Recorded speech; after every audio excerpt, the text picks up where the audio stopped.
जिंदाबाद जिंदाबाद जिंदाबाद जिंदाबाद जिंदाबाद जिंदाबाद जिंदाबाद जिंदाबाद। हम तुम्हारे साथ हैं, हम तुम्हारे साथ हैं। गोपाल भाई ये पानी से आप डर नहीं लगता? जरा पीछे हो जाओ, भैया जरा पीछे हो जाए, इधर भी लोग हैं। कहते थे कि हटा नहीं सकते हमको, ओले आंधी बिजली भी इतने यूथ युवा साथी यहाँ पर है, उनको देख करके यही लग रहा है कि पानी में से चाहे ओले गिरे, ये साथी हमारे हटने वाले नहीं है। जिंदाबाद जिंदाबाद जिंदाबाद जिंदाबाद जिंदाबाद जिंदाबाद जिंदाबाद। और धन्यवाद आप लोगों को, पीआरओ का, सभी पदाधिकारीगण, हमारा अमृता का पूरा टीम हमारे बीच में काउंसिल करने में देश यूनियन का, ऑल इंडिया रेलवे फेडरेशन का वाइस प्रेसिडेंट साथी गौतम मुखर्जी भी है, और का प्रेसिडेंट नरेंद्र मुखर्जी भी है। यहाँ पर उपस्थित सभी युवा शक्ति, महिला शक्ति, मैं आपके जज्बे को सलाम करता हूँ। इतना बरसते हुए पानी में भी जो है वो आप लोग अपने जज्बे पर कायम हैं और पूरी ताकत से इस मीटिंग को अंजाम दे रहे हैं। इसके लिए मैं आप तमाम साथियों को नमस्कार करता हूँ, आपका धन्यवाद करता हूँ। मैं देता हूँ कि बात है कि मिट्टी हस्ती नहीं हमारी, सर ये आपका है दुश्मन दौरे जहाँ, लेकिन आप लोगों की वजह से ये हमारी हस्ती नहीं है। एकदम सबसे आ गया, अमित कदम आ गया। आज यहाँ पर मीटिंग किया, आप सबको भी बुलाया, गौतम लाल को बुलाया, मुझे भी बुलाया, लेकिन साथ में इन्होंने इंद्र देवता को तो इनके बुलावे पर ही सब लोग आए होंगे। आज किसका रहेगा?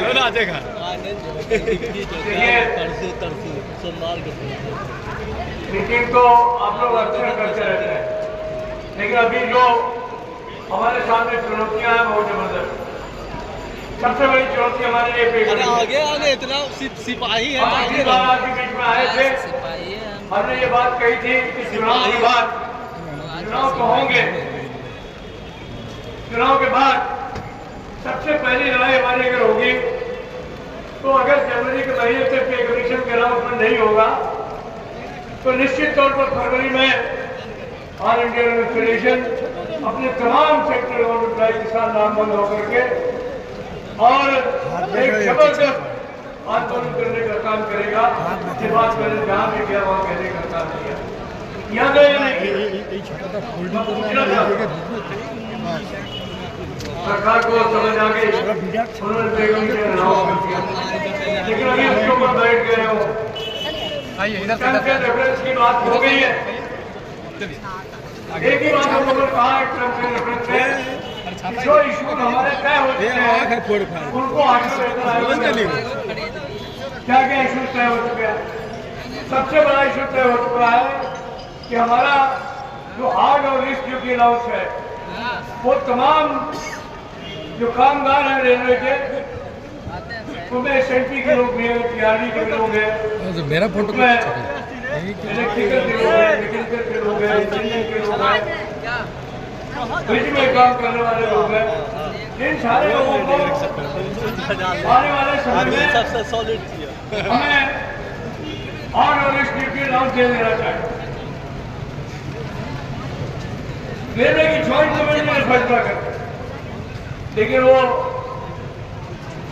हमारे शंकर जी की जटाओं में फंसी हुई है। शंकर जी की जटाएं जो है मिनिस्ट्री ऑफ एक्सपेंडिचर है। मैंने कहा था कि समस्या रेलवे की है, इसको इंतजाम मत भेजिए, इनको समझ ही नहीं आता कि रेलवे का काम कैसे होता। लेकिन सरकार वाले कहते हैं उनसे मेरा कुछ हम दे ही नहीं सकते। अब उन्होंने उसके ऊपर ऑब्जेक्शन लगा दिया, तो अभी काफी झगड़ा हुआ पीछे, और उसमें यह तय पाया गया कि भाई ठीक है, रेलवे उन पॉइंट्स का जवाब दे दे, तो भी उसका जवाब दे दिया गया। अगर ये फैसला हो जाता है तो बहुत अच्छी बात, नहीं होगा तो शंकर से लेने। दूसरा हम लोगों ने कहा कार्डियर रिस्ट्रिक्टेड, कार्डियर रिस्ट्रिक्टेड 10 साल के बाद हो जानी चाहिए, लेकिन अभी तक नहीं हो पाई। अगर सब लोगों की कार्डियर रिस्ट्रिक्टेड हो जाए जो हमारी डिमांड है, तो पे कमीशन में इनको उसका लाभ मिल जाएगा। हम लोगों ने मांगा क्या है कि रनिंग स्टाफ को आप एक ग्रेड हायर दे दीजिए, 4200 रुपये में ही आप उनसे पैसेंजर गाड़ी चलवाते हो, उनसे 4200 के ग्रेड पे में आप जो है वो सुपर फास्ट मेल ट्रेन चलवाते हो, आप उसी में वंदे भारत अमृत भारत चलवाते हो, तो ये ठीक नहीं। रनिंग स्टाफ को 4600 का ग्रेड पे देना चाहिए, और तमाम CLI जो है उनको वीरेंद्र जी का सामान बिक रहा है, उसका मैनेजर का आयरन खरीदा, उनको भी हायर ग्रेड मिलना चाहिए। रख दीजिए पानी में। हमारे तमाम ट्रीटमेंट आती हैं, उनको 4 ग्रेड स्ट्रक्चर मिल गया, लेकिन उनको 4200 का ग्रेड पे मिलना चाहिए। हमारे तमाम जो पॉइंट्समैन हैं उनको 4200 का ग्रेड पे मिलना चाहिए। हमारे तमाम जो मास्टर टेक्नीशियंस हैं, हमारे तमाम इमामपुर के साथियों को दिखाई पड़ रहे हैं। जिंदाबाद जिंदाबाद। में जाके हमारे अप्रेंटिस बच्चे मैं पहचानता हूँ, उनके अंदर मन में भी उत्साह है कि भाई HCM है तो क्या 4200 में रिटायर होंगे, तो वही ठीक नहीं है, उनको 4600 का ग्रेड पे मिलना चाहिए। अभी तक तो वो कान में तेल डाल के बैठे हो, अभी जब ज्यादा जोर लगा है तो 10 तारीख को मीटिंग बुलाएं, कोशिश करेंगे कि ये तमाम जो साथियों का कार्डियर रिस्ट्रिक्शन का मामला है ये हल हो, और पे कमीशन में जाने से पहले हल हो, ताकि पे कमीशन में इनको और हायर ग्रेड मिल सके या और ऊपर जा सके, ये हम लोग कोशिश करने का काम है। जिंदाबाद जिंदाबाद जिंदाबाद जिंदाबाद। हम तुम्हारे साथ हैं, हम तुम्हारे साथ हैं। आप सब जानते हैं कि जब 50% DA बढ़ जाता है तो तमाम DA आउटसाइड अलाउंसेस बढ़ा दिए जाते हैं। रनिंग स्टाफ का भी बढ़ना चाहिए, उसको रोक दिया हमारे डिपार्टमेंट ऑफ एक्सपेंडिचर ने। हमें पीछे 30 तारीख को मीटिंग थी, जब 23 तारीख को, तो उसमें ये तय हुआ है कि नहीं, इस पर फिर रिव्यू किया जाए। हमें उम्मीद है कि आने वाले समय में रनिंग स्टाफ का जो 25% इंक्रीज किया हुआ ALK है वो निश्चित तौर पर उनको मानदेय के रूप में मिलेगा, हमें पूरा विश्वास है। जिंदाबाद जिंदाबाद जिंदाबाद जिंदाबाद जिंदाबाद जिंदाबाद जिंदाबाद। जो लोग ड्यूटी पर जाते हैं, सोते हुए जाते हैं, रिजर्वेशन करा के जाते हैं, उनका टीए माफ, उस पर इनकम टैक्स नहीं लगता। लेकिन रनिंग स्टाफ गाड़ी चला के जाता, उसके ऊपर इनकम टैक्स लगता। हम लोगों ने सवाल उठाया, भाई टीए पर जब एग्जम्प्टेड है तो इनका क्यों लगेगा, तो 10,000 रुपए की छूट है। हम लोगों ने कहा ये ठीक नहीं है, इनका जो माइलेज है उसमें 70% टीए, इस 70% टीए को पूरे तौर पर इनकम टैक्स से एग्जम्प्टेड करना होगा। इस सवाल को हम लोग सामने रखता है। इनकलाब जिंदाबाद। हमें आशा है बातचीत चल रही है, बहुत जल्दी इस पर भी फैसला होने का काम। इश्यूज तो बहुत सारे, आपकी वर्किंग कंडीशन के बारे में, आपकी लिविंग कंडीशन के बारे में, आपके प्रमोशन प्रोस्पेक्ट्स के बारे में, आपकी तनख्वाहें बढ़ने के बारे में, लेकिन जो सबसे बड़ा सवाल है वो सवाल इस बात का है कि हमारी रेलें जिस रूप में है उसी रूप में रहनी चाहिए। अगर हमारे कारखानों पर, अगर हमारे किसी शेड पर, अगर हमारे किसी स्टेशन पर प्राइवेटाइजेशन का मामला आया तो all India railway federation rail का चक्का जाम करेगा और निजीकरण नहीं होने देगा। जिंदाबाद जिंदाबाद। गोपाल मिश्रा को हमारा लाल सलाम, लाल सलाम लाल सलाम लाल सलाम, लाल सलाम लाल सलाम। जिंदाबाद जिंदाबाद। खुशी की भी बात है, हमारे जो वर्तमान रेल मंत्री है उन्होंने कहा है कि हम अपने कारखानों को और अच्छा बनाएंगे। उनके अंदर उत्पादन इकाइयों में हम वर्ल्ड क्लास उत्पादन करेंगे, इन्हीं साथियों से करवाएंगे। खाली देश के ही लिए नहीं, जरूरत पड़ेगी तो निर्यात के लिए भी हम वहां पर जो है अपने जो है वो इंजन, लोको और वैगन बनाने का काम करेंगे। अच्छी बात है, वो ऐसा करेंगे तो हमको पूरा सहयोग मिलेगा, लेकिन निजीकरण नहीं होगा। ये बात साफ है। अगर आप समझते हैं कि हम लोग बेहतर काम कर सकते हैं, बेहतर सेवाएं दे सकते हैं, आगे से पहली वंदे भारत किसने बनाई? पहले वंदे भारत किसने बनाई? उसको चला कौन रहा है? राम चला तो फिर आप बाहर से क्यों लाए? हमसे आप लोग हमको मौका दीजिए, हम बहुत अच्छी चलाएं, बहुत अच्छी बनाए। हमारे बहुत सारे सवाल थे जिनको हल करने का काम में होता, बहुत सारे सवाल हैं जिनका हल होना बाकी है। मुझे मालूम है यहाँ पर हमारे कचरापाड़ा के निर्वाह के कुछ अप्रेंटिस साथी हैं, उनको 2003 और 2002 की वैकेंसी के केस में भर्ती किया गया। भर्ती होने में देर हो गई, हमने आदेश करवा दिए कि अगर 2003 की भर्ती है, उनके अगेंस्ट में कोई आदमी 2004 और 2005 और 2006 में भर्ती होगा तो उसको पुरानी पेंशन में लिया जाएगा। उसको ऑप्शन दिया गया और लोग उस पे ऑप्शन में पुरानी पेंशन में लोग काम कर रहे हैं। लेकिन यहाँ पर इस सवाल को हल नहीं किया जा रहा। बोर्ड बार बार हमारे ईस्टर्न रेलवे को लिखने का काम कर रहा है, जो आपने दूसरे लोगों के साथ किया है वही व्यवहार उनके साथ भी करना है। लेकिन अनफॉर्चुनेटली तमाम प्रयास के बावजूद ये मामला भी हल नहीं हुआ। मैं उन साथियों को विश्वास दिलाता हूँ कि हमने इस सवाल को छोड़ा नहीं है और जब तक ये हल नहीं हो जाएगा तब तक हम इसको छोड़ने वाले भी नहीं है। ये भी बात हो, जिंदाबाद। हमने साथियों से कहा था, जब लोग कहते थे सरकार पार्लियामेंट के अंदर पार्लियामेंट के बाहर कहती थी नई पेंशन के अलावा सोचना भी बेवकूफी होगी, उस समय हम तमाम साथियों को बहुत बधाई देना चाहते हैं। ईस्टर्न रेलवे के तमाम नौजवान बच्चे और बच्चियों को बधाई देना चाहते हैं जिन्होंने बहुत आंदोलन किया, इस सवाल को लेकर लंबा आंदोलन किया और 10 अगस्त को तो कमाल कर दिया आपने। इतनी बड़ी संख्या में अपने पास लेकर के और 2000 से ज्यादा लोग, 2600 से ज्यादा लोग रामलीला मैदान पहुंचे, तो आपको बहुत तहे दिल से शुक्रिया। जोर जुलूम के टक्कर में संघर्ष हमारा नारा है, जोर जुलूम के टक्कर में संघर्ष हमारा नारा है, मिश्रा बाबा तो बस आपके साथ हैं।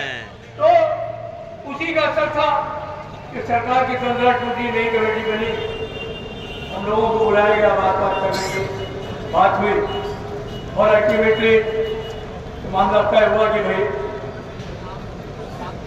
पहले तो बहुत झगड़ा चल रहा था। हमारी शर्त थी कि हमको 50% पेंशन से कम नहीं थी, वो कहते थे 40% ज्यादा देंगे। हमने कहा कि हमको 60% से कम फैमिली पेंशन नहीं चाहिए, वो कहते थे 40% से ज्यादा नहीं देंगे। हम कहते थे को 15,000 रुपए चाहिए मिनिमम पेंशन का, वो कहते थे कि 5,000 रुपए ले लो। और रिटायरमेंट की समझ कुछ देने के लिए तैयार ही नहीं। हमने कहा ये तो बड़ी गलत बात है। हमारे यहाँ तो संस्कार ऐसे हैं कि जब आदमी रिटायर होकर घर जाता है तो हर आदमी को कुछ आस होती है, बेटी हो, बेटा हो, बहू हो, दामाद हो, बुआ हो, मौसी हो, माँ हो, हर आदमी सोचता है कि भैया रिटायर होकर आ रहा है, जरूर कुछ लाएगा। होता ही नहीं होता। हाँ होता है। और दोस्तों के क्या करना, जो दोस्त सोचते हैं कि आप तो शाम को पूरा माथा बिगड़ रहा है, या कोई ऊपर कर लीजिए। अगर कहीं सूखी दावत हो गई तो कैसे सलाह देते। तो हमने कहा कि आप हमारे संस्कार क्यों खराब करना चाहते हैं। तो मैं और कुछ बताया नहीं, लेकिन इसकी बेटी प्रधानमंत्री जी के कोर्ट में मामला चला गया और प्रधानमंत्री जी ने बुला के भाषण दिया। अच्छा, आप लोग तो सब पढ़े लिखे लोग, आप बताओ 2 साल 1 साल 11 महीने किसानों ने आंदोलन किया, 700 लोग मर गए बेचारे। प्रधानमंत्री ने बुलाया उनको बात करने के लिए? नहीं बुलाया। किसी ट्रेनिंग वाले बुलाया? नहीं बुलाया। तो हम लोग तो बजरंगबली थोड़ी थे, ये आप बजरंगबली थे। आपकी ताकत थी जिसको भी उन्होंने एक्सेस कर लिया कि अगर इनसे टकराएंगे तो रेल बंद हो जाएगी, बदनामी हो जाएगी, इसलिए उन्होंने बुला करके बात की और आपकी बात को मानने पर कहा। इनकलाब जिंदाबाद, जिंदाबाद जिंदाबाद, के मजदूरों एक हो आवाज दो। हम एक हैं। और मैं आपको बताऊं, मैं इस मामले में मैंने उनको बधाई मिली। जब वो बात करने के लिए आए तो बोले साहब भाव में नीचे घर में कोई बुलाता है, बात करता है, उस तरीके से उन्होंने कहा आइए भाई बैठिए, चाय पीते हैं। और हमको सब पता चल गया है कि आप लोग क्या चाहते हैं। मैंने इनसे कह दिया कि भाई जो ये लोग चाहते हैं वो इनको करो। और फिर यही जो आजकल कैबिनेट सेक्रेटरी उनको कहा भाई अब 40% दे दो, 50% दे दो, क्या बात। और कहा कि आइए आपकी बातें तो सब माननीय और विकसित भारत बताओ। आज ये झुकती है दुनिया, झुकाने वाला चाहिए, ताकत होनी चाहिए। आपकी ताकत है तो हम किसी से भी टकराने के लिए तैयार हो जाते हैं, लड़ने के लिए तैयार हो जाते हैं। ये सिर्फ और सिर्फ आपकी ताकत है, ईस्टर्न यूनियन की ताकत है, हमारी युवा शक्ति की ताकत है, हमारी महिला शक्ति की ताकत है, जो हमको ताकत दे रही है। जिंदाबाद जिंदाबाद जिंदाबाद जिंदाबाद जिंदाबाद जिंदाबाद जिंदाबाद जिंदाबाद जिंदाबाद जिंदाबाद जिंदाबाद जिंदाबाद। जिनका कोई मतलब नहीं है, जिनको कभी निगोशिएशन नहीं करना है, जिन्होंने राष्ट्रपति भवन देखा नहीं है, जिन्होंने पार्लियामेंट नहीं देखी है, जो सीएम का हमारी समझ से यहाँ के आईपीओ से निगोशिएशन नहीं कर सकते हैं, वो कहते हैं कि हम आपको ओके दिलवाएंगे। मतलब बरगलाने की बेनती आओ। उनके जो नेता है वो चिट्ठी लिख करके सरकार से मांग रहे हैं कि इसमें थोड़ा टाइम दे दीजिए। अगर आपको मंजूर नहीं तो यहाँ चिट्ठी क्यों लिखते हैं? बाकायदा चिट्ठी लिख रहे हैं कि भाई कुछ समय दे दिए इनको सोचने समझने। फिर आप क्यों सोच रहे? कायम रहिए अपने जो आपने लोगों को बरगलाने का काम किया उसके ऊपर। हमारे लोग तो तुमसे पूछे नहीं वाले हैं 4-6 महीने के बाद में कि भाई कहाँ ले आओ, लेकिन मैं अपने साथियों से जरूर कहूं इस समय ये हमारे सामने एक प्रश्न है। हमने जो भी संघर्ष किया है अपने नए बच्चे बच्चियों के लिए किया। अभी जब 30 जून तक ये खुला हुआ था तो 90% ऑप्शन जो है वो उन लोगों ने दिया है जो 1 जनवरी 2004 और 24 के बीच में रिटायर हो जाता।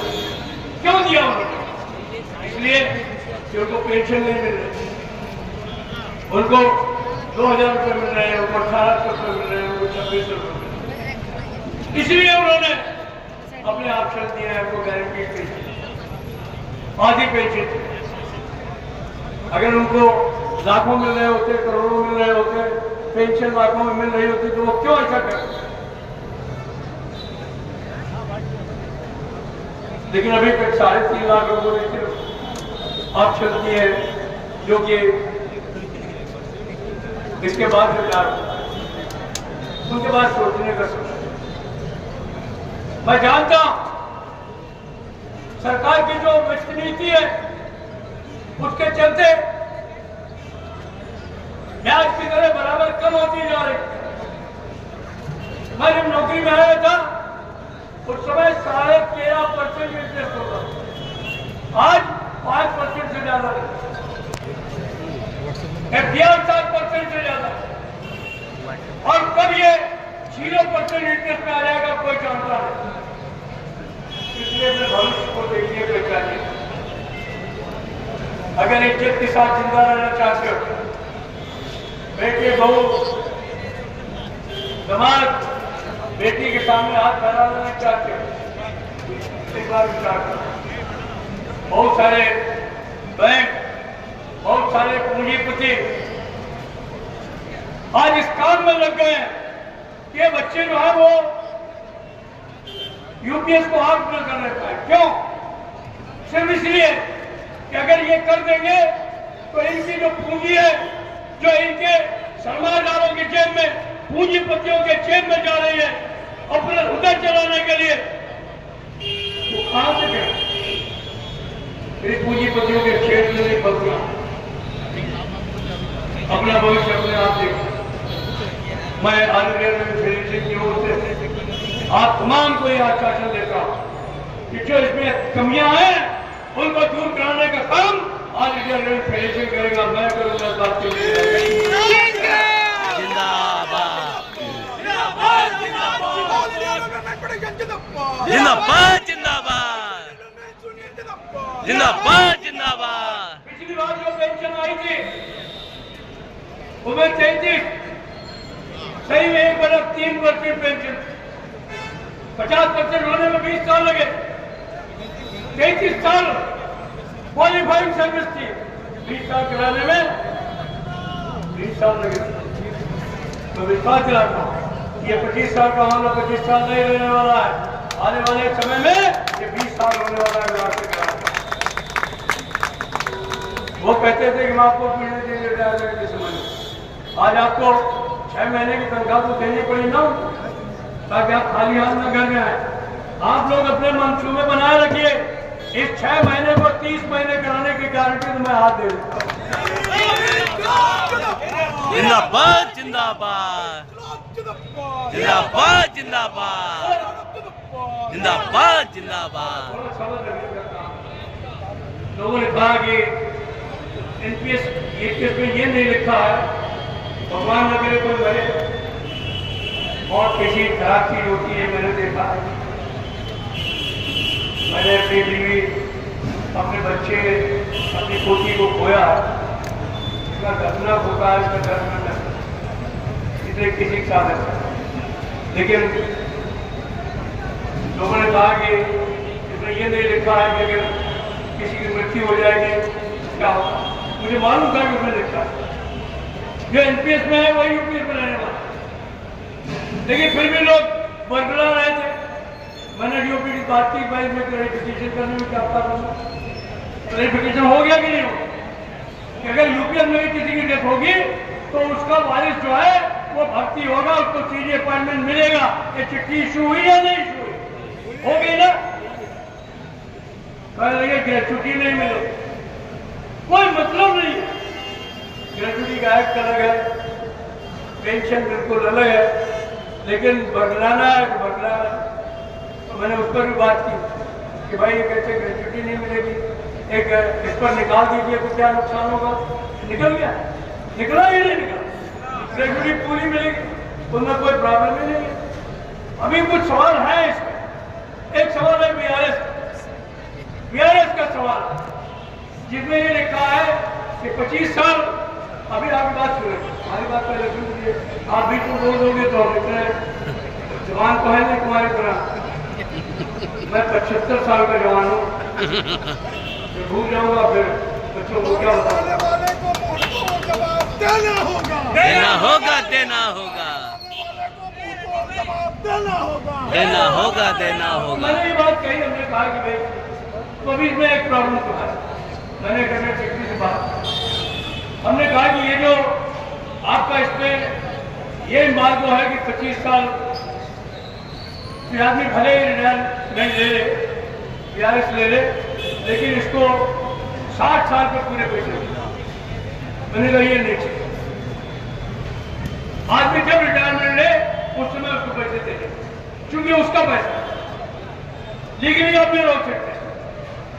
कहते हमने तो अफसरों के लिए किया था, तो हमने कहा तुम अफसरों के लिए जो मर्जी आओ करो, हमसे कोई मत करो, लेकिन ग्रुप सी स्टाफ के लिए आपको ये नहीं करना होगा। ये बात आपको वो जिस समय रिटायरमेंट के हमारे ट्रीटमेंट लेके हमने कहा आजकल इतने पढ़े लिखे बच्चे आ रहे हैं, अगर वो किसी और नौकरी में जाना चाहते हैं, कहीं और जाना चाहते हैं, प्राइवेट में जाए या सरकारी नौकरी में जाए, तो उनके ऊपर बंधन लगा के थोड़ी रखा जा सकता। मैं आपको विश्वास दिलाता हूँ कि आने वाले समय में बीआरएस स्कीम में जो भी हमारा कर्मचारी जो है वो बीआरएस लेकर के रेलवे छोड़ करके जाएगा, उसको निश्चित तौर पर अगले दिन पूरे पैसे मिलेंगे। ये भी मैं आपको जिंदाबाद, जिंदाबाद, जिंदाबाद, जिंदाबाद, जिंदाबाद, जिंदाबाद। लेकिन एक बात मैं कह देना चाहता हूं कि जो बात तुम्हारे हित की कह देना काम है, राह हमें दिखाना और जाना काम, हमारा काम ये नहीं है कि मैं आपको जो हो सकता है, जो संभव है वो कराने का काम करूं। आने वाले समय में जो हालात हैं देश के, जिस तरीके की दुनिया की पूंजीवादी नीतियां हैं, उन नीतियों में सरकारी कर्मचारियों का या इवन दूसरे कर्मचारियों का कोई स्थान नहीं, कोई स्थान नहीं। वो स्थान आप अपनी एकता के साथ लगाएं। मैंने चुनाव में देखा लोगों ने जाति के नाम पे तोड़ने का प्रयास किया, धर्म के नाम पे तोड़ने का प्रयास किया, कैटेगरी के नाम पे तोड़ने का प्रयास किया। करना कुछ नहीं है, लड़ना ऑल इंडिया फेडरेशन को है, लड़ना ईस्टर्न रेलवे यूनियन को है, लेकिन आप कर्मचारियों को तोड़ने के लिए पूरी व्यवस्था बनाई दो। मंदिर बांटा, मस्जिद बांटा, धरती और आसमान को इतना तो सब बांट चुके हो, मत बांटो इंसान को, मत बांटो इंसान को, मत बांटो। और अपने साथियों से भी कहना चाहता हूं, घटने की आवश्यकता नहीं है, आपको हर चीज मिलेगी अगर आप एकता रखें। और मुझे पूरा विश्वास है जिस तरीके का हमारा ईस्टर्न यूनियन है, जिस तरीके की हमारी युवा शक्ति है, महिला शक्ति है, उसके भरोसे पर मैं कह सकता हूँ कि आप इकट्ठा रहे, एक रहे। मैं आपको विश्वास दिलाता हूँ कि आप जो चाहोगे वही आपको मिलेगा, विजय आपके हमेशा की मिलेगी। इन्हीं शब्दों के साथ मैं आप तमाम साथियों का बहुत धन्यवाद करता हूँ। पिछले वर्ष के पानी में भी आपने इस आंदोलन को बल देने का काम किया, न्याय इकट्ठा होने का काम किया। इनकलाब जिंदाबाद, जिंदाबाद, जिंदाबाद।